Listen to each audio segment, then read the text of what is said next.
नमस्कार दर्शकों, प्रारंभ पर आप सबका स्वागत। मेरा नाम संदीप आर के सिंह। आज का जो हमारा विषय है कि हॉलीवुड ने पूरी तरीके से बॉलीवुड को अब खरीद लिया है। बॉलीवुड का मतलब बॉलीवुड के बड़े बड़े प्रोडक्शन हाउसेस, उनको जो है फुल फंडिंग अब हॉलीवुड की तरफ से आ रही है। यह वो कैसे कर रहे हैं? अमेज़ॉन प्राइम और नेटफ्लिक्स, ये दो बड़ी स्ट्रीमिंग प्लेटफॉर्म हैं। थोड़ा बहुत आप जियो हॉटस्टार और अमेज़ॉन MX प्लेयर इत्यादि को मान सकते हैं, पर अमेज़ॉन प्राइम के माध्यम से और नेटफ्लिक्स के माध्यम से बॉलीवुड के बड़े बड़े प्रोडक्शन हाउसेस को सैकड़ों करोड़ों रुपए दिए जा रहे हैं और उनके माध्यम से उनसे नए नए कंटेंट बनवाए जा रहे हैं, जो फिल्मों जो थिएटर में भी रिलीज़ होंगे और जो आपका अमेज़ॉन प्राइम या इन स्ट्रीमिंग प्लेटफॉर्म पर भी चलेंगे। और यह रकम करीब कितनी है? करीब 6-7 साल पहले आप देखेंगे तो नेटफ्लिक्स करीब $1 बिलियन पर ईयर, उस समय का 7500 या 8,000 करोड़ रुपए, 75 अरब रुपए हम कह सकते हैं, जो हिंदी की हमारी काउंटिंग होती है। तो 75 अरब रुपए वह पूर्ण रूप से भारत में खर्चा कर रहे थे। किस लिए? कि भारत में वो कंटेंट बना सकें, भारत के कंटेंट को जो हिंदी में होगा या यहाँ के रीजनल लैंग्वेजेस में होगा, उनके लिए एक अच्छा खासा अमाउंट है। और यह वो साल दर साल लगातार कर रहे थे। तो अगर हम पिछले 7-8 साल को माने तो 50,000 करोड़ से ज़्यादा नेटफ्लिक्स जो है भारत में कंटेंट परचेज़ करने पर, या कंटेंट फिल्मों में या सीरीज़ में या इस प्रकार से यहाँ की फिल्मों को ख़रीदने या उनको रेंट करने या अपनी ओरिजिनल सीरीज़ बनवाने में वह खर्च कर चुका है। और अमेज़ॉन प्राइम की बात करें तो यह रकम कहीं और ज़्यादा जाती है, क्योंकि वह कम से कम नेटफ्लिक्स से दुगना खर्चा करता है यहाँ अपने कंटेंट को, भारतीय कंटेंट को सोर्स करने के लिए। वह बजट करीब $2 बिलियन है पर ईयर उसका, या इवन आप गूगल करेंगे तो आपको यह जानकारियाँ मिल जाएंगी। मैं वो स्क्रीनशॉट फ़ोटो वगैरह इसलिए भी नहीं लगा रहा हूँ क्योंकि इसमें कॉपीराइट का मसला होता है, इसलिए वो नहीं लगा रहा हूँ। पर यह जानकारियाँ हैं जो आप देखेंगे इनके ऑफिशियल सोर्सेज से भी दी जा चुकी हैं। दूसरा, हॉलीवुड इतना पैसा क्यों खर्चा कर रहा है बॉलीवुड पर? क्योंकि बॉलीवुड के माध्यम से भारतीय जनता को इन्फ्लुएंस किया जा सकता है, उनको वह कंटेंट दिखाया जा सकता है जो वो दिखाना चाहते हैं, जिस प्रकार का कंटेंट वह दिखाना चाहते हैं। उसमें एजेंडा होता है, यह हम लोग कई बार डिस्कस कर चुके हैं। इसका सबसे बड़ा उदाहरण है पिछले 30-40 साल में, या इवन नेहरू के काल से, जो समाजवाद का और सोशलिज़म का जो एक चूरन हमें दिया गया, और बाद में फिर सेकुलरिज्म नाम का एक जहर जो है, मीठा जहर, पूरी जनता के मन में डाला गया। फिल्मों ने उसका बहुत बड़ा रोल था। शाहरुख खान की फिल्में हों, सलीम जावेद की फिल्में हों, या अमिताभ बच्चन की फिल्में हों, इस प्रकार से कि, और हिंदुओं को उनके अपने देवी देवताओं से, हिंदू धर्म से उनको अलग करने के लिए ये सेकुलरिज्म नाम के और फिल्मों का इतना ज़बरदस्त उपयोग किया गया। उदाहरण बहुत हैं, आपसे कई बार इस बारे में बात हो चुकी है, और आप लोग जेम्स ऑफ बॉलीवुड इत्यादि बहुत सारे सोर्सेज हैं, उनके माध्यम से भी ये बातें जानते हैं। तो आखिर यह इतना पैसा खर्च करके इन्हें मिलेगा क्या? एक तो इन्हें मिलेगा भारत के एंटरटेनमेंट स्पेस पर कब्ज़ा। भारत का एंटरटेनमेंट स्पेस जनरली जो है प्री कोविड एरा में, जैसे सिनेमा हॉल्स थे वो चलते थे, अच्छा चलते थे, फिल्में आती थी, लोग देखते थे, छोटी फिल्में बड़ी फिल्में चाहे जैसी हों देखते ही थे। तो सिनेमा हॉल्स की कोविड के बाद कमर तोड़ दी गई, और उसके बाद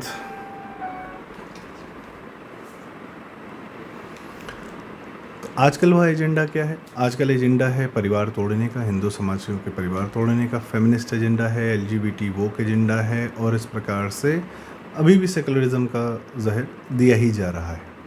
और इनका मुख्य कारण क्या होता है यह करने का? ताकि एक देश को भ्रमित कर सकें और उनकी मानसिकता के अनुसार सरकारें अपनी या अपने जो एजेंट्स होते हैं उनकी सरकारें बनवाई जा सकें। यह भी एक मुख्य मुद्दा होता है। वो धीरे धीरे बहुत लॉन्ग टर्म प्लानिंग होती है हॉलीवुड वगैरह की, तो ये लोग हमेशा से करते रहें। आप देखिए, इसी का सबसे बड़ा उदाहरण आपको देखने को मिलता है यूक्रेन का जो राष्ट्रपति है ज़ेलेंस्की, वह एक कॉमेडियन था। उसका एक शो बना, नेटफ्लिक्स पर आया, और उसमें वह प्रेसिडेंट का रोल निभाता है यूक्रेन का, और वह इतना चर्चित हुआ, चूँकि कंटेंट बनाने में महारत है हासिल इन लोग की, वह इतना चर्चित हुआ कि उसने फिर वहाँ पे एक्चुअली प्रेसिडेंट का चुनाव लड़ा, और 72% जनता ने वोट देकर उसको वहाँ पे प्रेसिडेंट बना दिया। और उसके बाद ज़ेलेंस्की ने यूक्रेन के साथ क्या किया? अमेरिका को फंड करने के लिए अपने ऊपर एक वॉर ले ही ली, और 10 लाख लोग मर गए। खैर, तो यह एक एजेंट के रूप में आप इसका एक और रिसेंट भारत में देख सकते हैं। केजरीवाल जैसे टीवी मीडिया के द्वारा लाया गया था सन 2012-13 में और हमारे सर पर स्थापित कर दिया कि ये बहुत बड़ा रिवॉल्यूशनरी आया है। कर क्या रहा था वो एक मैदान में बैठा हुआ था और बस ये कह रहा था कि लोकपाल चाहिए और एक बूढ़े अन्ना जी को लाकर बिठा दिया, ठीक है, और साथ में कुछ लोग आ गए और सोनिया गांधी को बोलने लगे। ऑफ कोर्स वो यूएस से बैक थे, उनके एनजीओज़ में यूएस से पैसे आते थे और टीवी मीडिया को पूरी तरह ताकीद थी कि इसको सपोर्ट करें। टीवी मीडिया का अपना इंटरेस्ट था कि उनके जर्नलिस्ट भी इस पूरे आंदोलन में इन्वॉल्व थे, तो उन्हें लग रहा था कि जब नेता हम बना सकते हैं तो हम अपने ही नेता क्यों नहीं पैदा कर लें। तो इसलिए टीवी मीडिया भी पूरा सपोर्ट दिया और 15-20 दिन में ऐसे लगा जैसे देश में और कुछ नहीं हो रहा है। और ऑफ कोर्स उसमें सोनिया गांधी के जो गवर्नमेंट थी उससे करप्शन की भी बात हो रही थी। तो ये लोगों को लगा कि कोई एक है जो करप्शन पर बोल रहा है, इतना खुल के बोल रहा है, तो शायद यही रिवॉल्यूशनरी। अंत में वो क्या किया, उसने भी एक कॉमेडियन भगवंत मान को पंजाब की जनता के सर पे बिठा दिया। तो इस प्रकार से इन्फ्लुएंस किए जाते हैं लोग। और सबसे मेन बात है कि समाज की एक्चुअल जो घटनाएं हैं, जो एक्चुअल गंदगी है समाज की, जो घटियापन है, उस पर कैसे पर्दा डालना है, यह भी कार्य करता है। फॉर एग्ज़ाम्पल लंदन में हमने सुना कि ब्रिटेन में जो है लाखों लड़कियों के साथ वहाँ पाकिस्तानी मुसलमानों ने ग्रूमिंग गैंग के माध्यम से और हिंदू और सिख और ईसाई बेटियों के साथ में, बहनों के साथ में क्या अत्याचार वो कर रहे हैं और उसमें जुडिशरी पूरी तरह संलिप्त है वहाँ की, वह छोड़ देती है इन लोगों को अगर पकड़े भी जाते हैं तो।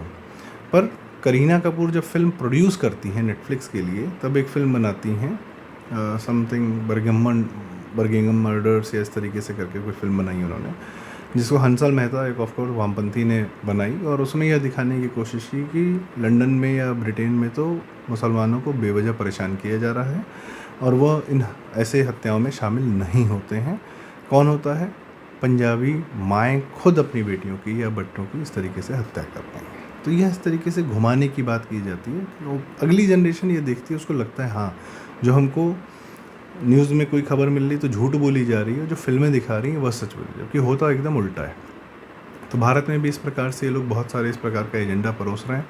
तो अच्छा, बॉलीवुड को हमने देखा कि सिनेमा हॉल्स में जाने के बाद उनकी जो है, अब उनकी कोई फिल्में पोस्ट कोविड देखता नहीं है। क्यों? क्योंकि स्ट्रीमिंग प्लेटफॉर्म पे इतना कंटेंट आ गया है। प्लस सिनेमा हॉल्स की जो ओनरशिप है, चूँकि उनको चलाने में, ऑपरेशन मेंटेनेंस में काफ़ी खर्चा हो रहा था, तो उन्होंने बाहर से इन्वेस्टमेंट ले लिया।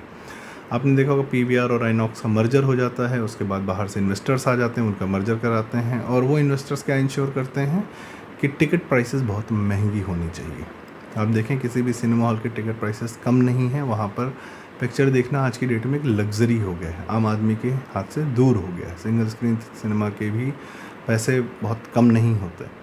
तो कंटेंट या तो जो आम आदमी है वह कहाँ देख रहा है, वो अपने फ़ोन पे देख रहा है, यूट्यूब पे फ्री में देख रहा है। वहाँ पर उन्होंने अलग तरीके से घेर रखा है, किस प्रकार का कंटेंट वहाँ जाता है, कैसे लोग देखते हैं, उस पर हम बाद में चर्चा करेंगे। पर सिनेमा हॉल्स की कमर तोड़ के यह इंश्योर किया गया कि कम ही लोग सिनेमा हॉल जाएँ, या जाएँ तो साल में बहुत कम जाएँ। तो आदमी फिर देखेगा कहाँ पर? अमेज़ॉन, नेटफ्लिक्स इत्यादि। वहाँ पर कौन सा कंटेंट दिखेगा? बॉलीवुड के लोगों का। हाल फिलहाल में अमेज़ॉन ने 50 से ज़्यादा शोज़ अनाउंस किए हैं। नेटफ्लिक्स ने भी कम से कम 25-30 से ज़्यादा शोज़ अनाउंस किए हैं। 100 से ज़्यादा कंटेंट पूरा भारत के अलग अलग लैंग्वेजेस का जो है वेब सीरीज़ और फिल्मों के माध्यम से बनाया जा रहा है। इसमें इन लोगों ने इंटरेस्टिंग काम ये किया है कि जिस एक्टर को उन्होंने पैसे दिए हैं या जिस प्रोडक्शन हाउस को, इन्होंने अलग अलग प्रोडक्शन हाउसेज से टाई अप किया। जैसे राजकुमार राव एक एक्टर, उसने भी अपना एक प्रोडक्शन हाउस खोला और उसको प्रोडक्शन हाउस खोल के बोला गया कि आप अपनी फ़िल्म थिएट्रिकल रिलीज़ भी कर सकते हो, पर अंततः आपको आना तो अमेज़ॉन पर ही है। और यह उनके लिए फ़ायदे का सौदा है, क्योंकि उनको फ़िल्म बनाने को मिल रही है, अपने आप को एक्टिंग करने को मिल रही है, उसके पैसे भी मिल रहे हैं, और थिएट्रिकल रिलीज़ हो जाए तो फ़ायदा ही हो जाएगा। तो इस प्रकार से, और यह कार्य वो कुणाल खेमू और बहुत सारे लोगों के साथ, यहाँ तक कि यामी गौतम जी की भी एक फ़िल्म नव्या नवेली को प्रोड्यूस कर रहे हैं अमेज़ॉन वाले। उसको कौन कर रहा है? आनंद एल राय, जिन्होंने ज़ीरो बनाई थी और फिर तनु वेड्स मनु, इस तरीके की फ़िल्में बना रखी हैं। वह भी एजेंडाबाजी करते हैं। अभी हाल फिलहाल में धनुष की पिक्चर आई थी, उसमें भी एजेंडाबाजी ही थी। तो इस तरीके की जो प्रोडक्शन हाउसेज हैं, जिनको जनता तो नकार दे रही थी सिनेमा हॉल्स में, पर उन्हीं प्रोडक्शन हाउसेस को पैसे देकर, यहाँ तक कि करण जौहर की भी प्रोडक्शन हाउस को, यहाँ तक कि रेड चिलीज़ जो कि शाहरुख खान का प्रोडक्शन हाउस है, उसके लड़के को तो पूरी सीरीज़ दे दी गई बनाने के लिए। वो कितना बजट रहा होगा, कम से कम 250-300 करोड़ रुपए का उस पूरी सीरीज़ का बजट रहा होगा। रेवेन्यू क्या है, सब्सक्रिप्शन मॉडल है, लोग पैसे दे रहे हैं महीने महीने, पर कंटेंट में आप देखिए ज़्यादा खर्चा हो रहा है और अभी तक ये लोग भारत से प्रॉफिटेबिलिटी नहीं अर्न कर पाए हैं, पर फिर भी पुश किए जा रहे हैं। 10 साल से ज़्यादा समय हो गया, फिर भी पुश किए जा रहे हैं। वो डॉलर की ताकत है, वो लोग कर रहे हैं। तो वो उन प्रोडक्शन हाउसेस को एंटरटेन कर रहे हैं या उनसे फिल्में बनवा रहे हैं जिन प्रोडक्शन हाउसेस की फिल्में और जिन लोगों को जनता नकार चुकी है। और इन प्रोडक्शन हाउसेस को जनता से, ऑडियंस से कोई फ़र्क नहीं पड़ता, क्योंकि ये लोग पूरी तरीके से हॉलीवुड के आगे सरेंडर कर चुके हैं। धर्मा प्रोडक्शंस का तो ये हाल था कि आधार पूर्नावाला ने उसमें इन्वेस्टमेंट की और 50% स्टेक ले लिया।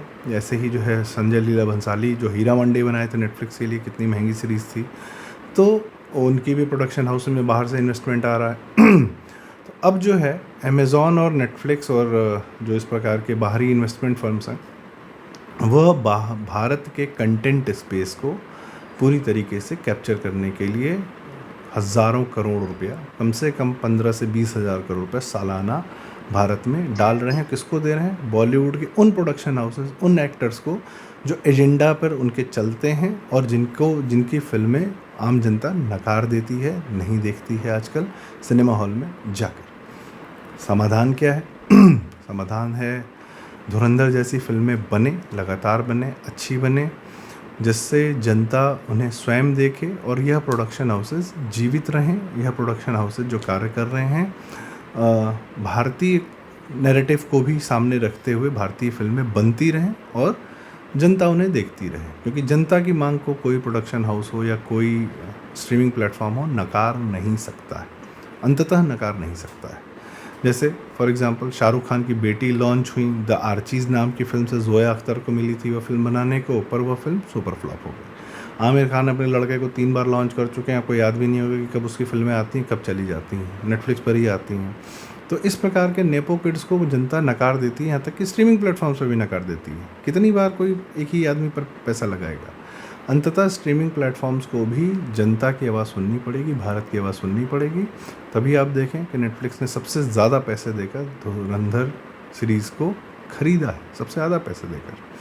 तो वह आदित्य धर को भी एक बहुत अच्छा सोर्स ऑफ इनकम मिलता है। तो जैसे हमारे फिल्म मेकर्स हैं इस प्रकार के, हम इनमें अपना विश्वास बनाए रखें और शनै शनै यह होगा कि जैसे ही डॉलर की ताकत सूखेगी तो अमेज़ॉन और नेटफ्लिक्स के ये पीछे से जो फ्री का पैसा छप के आ रहा है वह धीरे धीरे कमज़ोर हो जाएगा और फिर अंततः भारत की जनता अपने सिनेमा हॉल्स में नहीं जाकर और अपने स्ट्रीमिंग प्लेटफॉर्म्स पर, यहाँ तक ये हो सकता है कि भविष्य में भारत की इकनॉमी ऐसी हो जाए कि हम खुद यहाँ अमेज़ॉन और नेटफ्लिक्स परचेज़ कर सकें। भविष्य की बात है, पर देखते हैं। धीरे धीरे कम से कम यह है कि इन फिल्मों के एजेंडा से बचें, इन पर लगातार बातचीत करें और फिल्मों को एक नज़रिए से तो ज़रूर देखें, वह है उनका एजेंडा क्या है, उसमें भारत के समाज के प्रति, हिंदू समाज के प्रति क्या घृणा है, क्या वह किस प्रकार से सटल प्ले कर रहे हैं। और इसके लिए जो फिल्म रिव्यूअर कम्युनिटी है उसमें, जैसे अभी हाल फिलहाल में धुरंधर के माध्यम से हमने देखा कि अनुपमा चोपड़ा, अनमोल जामवाल, सुचारिता, ये जो पूरी यूट्यूब पे एक जमात है जो एजेंडा वालों फिल्मों को ही प्रमोट करते हैं, मलयालम फिल्मों को प्रमोट करेंगे और इनको तेलुगु की फिल्मों से प्रॉब्लम होने लगती है। तो इन लोगों से थोड़ा सा बचा जाए या इनके नैरेटिव को काउंटर लगातार किया जाए। अपना प्रयास जितना हम कर सकते हैं वो करते रहेंगे। पर ये एक डिस्टर्बिंग ट्रेंड है कि बॉलीवुड ने अपने आप को हॉलीवुड के सामने पूरी तरह सरेंडर कर दिया है। आदत वही है, चोर चोरी से नहीं जाता है। उनको भारतीय जनता की परवाह नहीं है, पर उनको अपने हाई लाइफ की परवाह है जो फंडा किया जा रहा है अमेरिका के द्वारा। ऐसे ही आप देखिए आमिर खान की फिल्म दंगल को ज़बरदस्ती जो है चाइना से 1500 करोड़ रुपए दिलवा दिए गए, ज़बरदस्ती का हिट। शाहरुख खान और इन लोग के जवान पठान को ज़बरदस्ती के हिट बना दिए जाते हैं।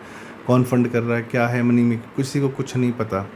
पर यशराज स्टूडियोज़ को देखिए, बकवास फिल्में बना के फ्लॉप फिल्में बना रहे हैं, पर उनका स्टूडियो में कपिल शर्मा का शो चल रहा है और नेटफ्लिक्स उसके लिए पैसे देता है। तो उनकी सोर्सेज ऑफ इनकम इंटैक्ट हैं, भले वो एजेंडा वाली पिक्चरें बनाते रहें।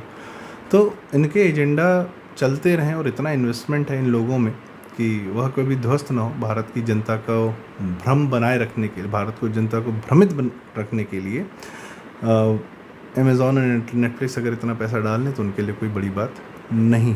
एक स्टेट में भी किसी एक सरकार आ जाती है उनके मन लायक, तो उनका काम चल जाता है। तो भारत के रिसोर्सेज या उस मतलब किसी भी देश के रिसोर्सेज फिर उनके लिए हो जाते हैं, वो किस तरीके से वहाँ वो पैसा बना लेते हैं, उनके लिए कोई बड़ी बात नहीं है। अगर वो 10 साल से 2-3 बिलियन डॉलर डाल रहे हैं, तो मान लीजिए अभी तक उन्होंने 40-50 बिलियन डॉलर डाले होंगे, पर एक देश पर कब्ज़ा उनको 2 महीने में ही 200, 300, 400 बिलियन डॉलर्स दिलवा देता है, कमवा देता है। तो उनके अपने इस तरीके के लॉन्ग टर्म प्लान्स होते हैं, पर फिर भी हम एक बेहतर पोजीशन में, हम कम से कम इन चीज़ों को काउंटर कर सकते हैं, नैरेटिव्स को काउंटर कर सकते हैं, और कोशिश कर सकते हैं कि कंटेंट देखें, एंजॉय करें, पर एजेंडा से बचें, उनके एजेंडा के चक्कर में न फंसें। तो इसी के साथ आज की चर्चा के समापन। बहुत बहुत धन्यवाद। आपको ये वीडियो कैसा लगा, आप अपने कमेंट्स में हमें राय दें, और कृपया वीडियो लाइक करें, शेयर करें, और चैनल ज़रूर सब्सक्राइब करें। प्रारंभ बहुत बहुत धन्यवाद। नमस्कार। जय श्री।